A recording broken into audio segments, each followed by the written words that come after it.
بسم اللہ الرحمن الرحیم۔ محترم ناظرین السلام علیکم۔ ناظرین، ایک شخص جس کا نام زینہ تھا وہ حضرت عیسیٰ علیہ السلام پر ایمان لے آیا اور ان کا پیروکار بن گیا۔ پولس نامی ایک یہودی جو حضرت عیسیٰ علیہ السلام کے سخت دشمنوں میں سے تھا، جب اس کو زینہ کے بارے میں علم ہوا کہ وہ حضرت عیسیٰ علیہ السلام پر ایمان لانے والوں میں سے ہے تو وہ اس کا سخت دشمن بن گیا اور اسے مارنے کے لیے اس کے پیچھے لگ گیا۔ زینہ اس کے خوف سے ایک جنگل میں چھپ گیا۔ یہ جنگل اس کلیسا کے مشرقی دروازے سے قریب پڑتا ہے جسے صلیب کی جگہ تعمیر کیا گیا تھا۔ پولس یہودی بڑا ظالم اور مسیحیت کا سخت دشمن تھا اور انہیں ہمیشہ تنگ کرتا رہتا تھا۔ ایک دفعہ جب اس کا بھتیجا حضرت عیسیٰ علیہ السلام پر ایمان لایا تو اس نے اس کے سر کا حلق کرا دیا تھا اور اسے شہر میں پھرایا، پھر اسے پتھر مار مار کر قتل کر دیا تھا۔ جب اس نے دیکھا کہ زینہ اسے کہیں نہیں ملا تو وہ واپس چلا گیا۔ واپس پہنچ کر پولس نے سنا کہ حضرت عیسیٰ علیہ السلام دمشق کی طرف چلے گئے تو اس نے اپنی خچر پر زین کسی اور نکل کھڑا ہوا تاکہ وہ نعوذ باللہ حضرت عیسیٰ علیہ السلام کو قتل کرے۔ پولس حضرت عیسیٰ علیہ السلام کو قبر کے مقام پر ملا۔ اس وقت حضرت عیسیٰ علیہ السلام کے ساتھ ان کے شاگرد بھی موجود تھے۔ اس نے حضرت عیسیٰ علیہ السلام کے شاگردوں پر حملہ کرنے کا ارادہ کیا تو ایک فرشتہ آیا اور اس کے منہ پر اپنے پر سے ایک ضرب لگائی جس سے اس کی بینائی ختم ہو گئی اور وہ اندھا ہو کر ادھر ادھر پھرنے لگا۔ جب پولس نے یہ معجزہ دیکھا تو اسے یقین ہو گیا کہ حضرت عیسیٰ علیہ السلام اللہ کے سچے نبی ہیں۔ پھر وہ حضرت عیسیٰ علیہ السلام کی خدمت میں حاضر ہوا اور اپنے لیے معذرت طلب کرنے لگا۔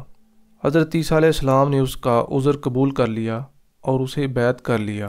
پھر اس کے بعد پولس نے گزارش کی کہ حضرت عیسیٰ علیہ السلام میری آنکھوں پر دستے شفا پھیر دیجئے تاکہ میری بینائی لوٹ آئے۔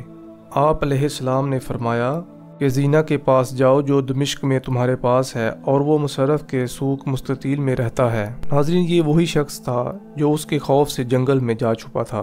جب وہ بتائے ہوئے پتہ پر اس کے پاس پہنچ گیا تو اس کو خوف لاحق ہوا کہ یہودی اب مجھے مار ڈالے گا، اور وہ اس بات پر بھی حیران تھا کہ اس کو میرا پتہ کس نے بتا دیا۔ بہرحال جب اس کو بھاگنے کا کوئی موقع نہ ملا تو اس نے پولس کا مقابلہ کرنے کا ارادہ کر لیا، لیکن جب پولس اس کے پاس پہنچا تو اس کو دیکھ کر بہت حیرانی ہوئی کہ وہ آنکھوں سے کچھ نہیں دیکھ رہا اور اس کی بینائی باقی نہیں رہی۔ اس نے زینہ کو سارا واقعہ بیان کیا اور اس سے دعا کی التجا کی کہ اس کی بینائی واپس آ جائے۔ اس نے دعا کی اور اس کی بصارت واپس آ گئی۔ ناظرین، پولس حضرت عیسیٰ علیہ السلام پر ایمان لانے والوں میں ایک اچھا انسان ثابت ہوا۔ اس نے اپنے نام پر ایک کلیسا کی بنیاد رکھی۔ اس کا عقیدہ تھا کہ حضرت عیسیٰ علیہ السلام اللہ کے بندے اور رسول ہیں۔ ناظرین، پولس کا تعمیر کردہ کلیسا دمشق میں کافی شہرت رکھتا ہے۔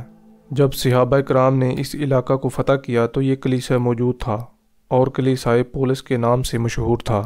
ناظرین، جب اللہ تعالیٰ نے حضرت عیسیٰ علیہ السلام کو آسمان میں اٹھا لیا تو عیسائیوں میں بہت سارے اختلاف پیدا ہو گئے اور عیسائی 3 فرقوں میں بٹ گئے، جیسا کہ حضرت ابن عباس اور دوسرے مفسرین نے بیان کیا ہے۔ ایک گروہ کا عقیدہ ہے کہ حضرت عیسیٰ علیہ السلام اللہ کے بندے اور رسول تھے، وہ ایک عرصہ تک ہم میں رہے پھر اٹھا لیے گئے۔ اسی طرح دوسرے عقیدے والے معاذ اللہ حضرت عیسیٰ علیہ السلام کو خدا مانتے ہیں، اور تیسرے گروہ والا حضرت عیسیٰ علیہ السلام کو خدا کا بیٹا مانتے ہیں، معاذ اللہ۔ ناظرین، ان میں سے پہلا گروہ جو حضرت عیسیٰ علیہ السلام کو اللہ تعالیٰ کے بندے اور رسول مانتے ہیں وہ صحیح ہے، اور دوسرے دونوں گروہوں کے نظریے کفر عظیم ہیں۔